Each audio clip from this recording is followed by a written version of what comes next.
इजाजत दी गई है। अब बकर सिद्दीक ने अर्ज की, या रसूल अल्लाह, बुराई का शर्म अता फरमाइए। मेरे आका ने उनकी दरख्वास्त को मंजूर फरमा लिया।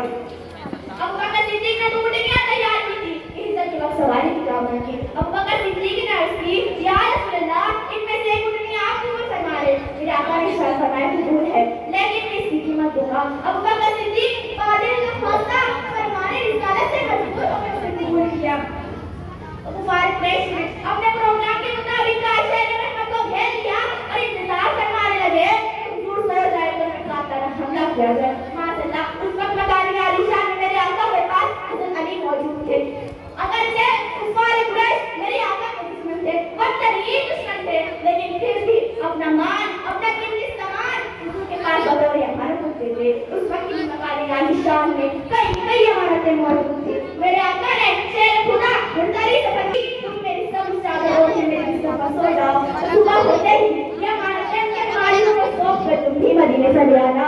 इसीलिए तो शायर ने क्या खूब कहा है कि हुजूर भूले नमक हिजरत अमानतों की जमानतों को कि हुजूर चलाकर एक लिखा खाक गई और सूरह यासीन की इब्तिदाई आयतों की तिलावत करवाते हुए नकारे आलिशान से बाहर शिकार और काफिरों के सर पर खाक डालते हुए मस्जिद से साफ निकल गए। न किसी को नजर आए न किसी को खबर हुई। एक शख्स जिस मस्जिद में मौजूद न था, उसने इन लोगों को खबर दी कि मेरे आका तो यहाँ से चले गए हैं और तुम्हारे सर पर खाक डाल गए हैं। जब इन पर कपड़े ने अपने सर पर खाक फेरा तो वाकई में के सर पर धूल और खाक मिट्टी थी। इसीलिए तो किसी शायर ने क्या खूब कहा है कि नजर ना पाते वक्त हिजरत, नजर ना पाते वक्त हिजरत, नबी है ऐसे निकाब वाले।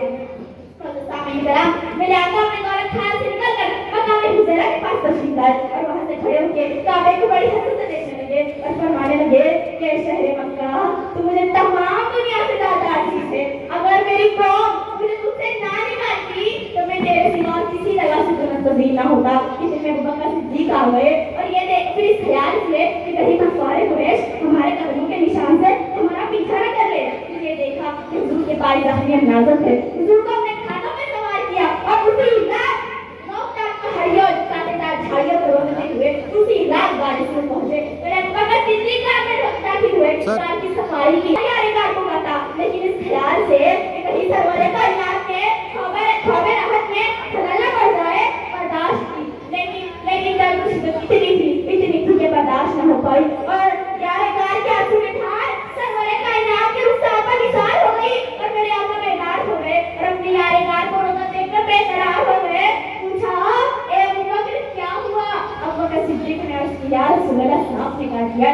मेरे आका ने तकलीफ कदम में दुआ बेदहन लगाया तो फौरन ही सारा दर्द जाता रहा। सुभान अल्लाह, मेरे आका 3 रात उस गांव में रौनक अफरोज रहे। बहरहाल चौथे दिन यकम रबीउल अव्वल तो शफ़ा के दिन मेरे आका गांव से बाहर तशरीफ लाए और नबी कहकर जिसको रहनुमाई के लिए गिराकर हुजूर ने अपने किले से देखा कि सरवरे कायनात की सवारी पर इस उनका पूरा शहर नारे तकबीर की आवाज से गूंज उठा। मैं अपनी तकरीर का इख्तिताम इस शेर से करती हूँ कि मुबारक हो के दौरे राहतों आराम आ पहुँचा, मुबारक हो के दौरे राहतों आराम आ पहुँचा, निजाते दायमी की शक्ल में इस्लाम आ पहुँचा, मुबारक हो के खातमुल मुरसलीन तशरीफ ले आए, मुबारक हो के रहमतुल लिल आलमीन तशरीफ ले आए। वो माले नलल बना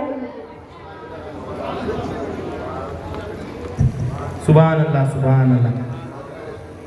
इसके बाद आरिफ हारून शाह 18 नंबर, ये जो बच्ची थी रिदा फातिमा अब्दुल रहीम 17 नंबर ने तकरीर की है भी। गुलाम मोइनुद्दीन बलीगुद्दीन शेख, सैयद उमर सैयद यूनुस